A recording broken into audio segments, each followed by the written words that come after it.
John, we have the nicest dog here and really unique, you know, with beautiful brown eyes, huh? Named Timmy. Really is, Ed. Yeah, it looks like some kind of Cocker Spaniel Lab mix.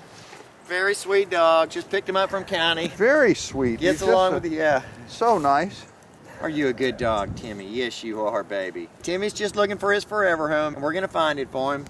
He's beautiful. He is a gorgeous animal, yeah. I love his wavy hair, like you were saying. It really does look kind of Cocker Spaniel-y. I think he does have some Cocker in him, man. And he must have belonged to somebody. He hadn't missed any meals. No, he's very, very healthy. His coat's in very nice. He gets along well with other dogs here, doesn't he? He does get along great, Ed. And he also, we're pretty sure that he's house trained. He rarely goes to the bathroom in his kennel. And he just did his business as soon as he got out here. Sure just now. did, yeah. And just kind of a happy little dog. Loves that loving. Look at that. He does. Giving He kisses. is just a sweetie. Are you a sweetie? Man, yes, what you a are, sweet buddy. guy. You are, huh? He must have lived with somebody, and yeah. probably in the house, I would guess.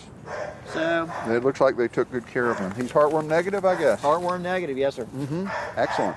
And he'll come to you neutered and up to date on his shots and microchip. Microchipped, everything. There's Zumi. They're going to play together, I'll bet you. Oh, yeah. Yeah. Oh, great family dog, huh, John? Oh, excellent family dog, Ed. Yeah, from everything we've seen. So bring your family and your other pets over for a meet and greet. What a great dog he is, Timmy. Please come see him at the Nassau Humane Society, 639 Airport Road in Fernandina Beach, across the street from the city airport. He's beautiful, too. And what a great disposition. Please come see Timmy.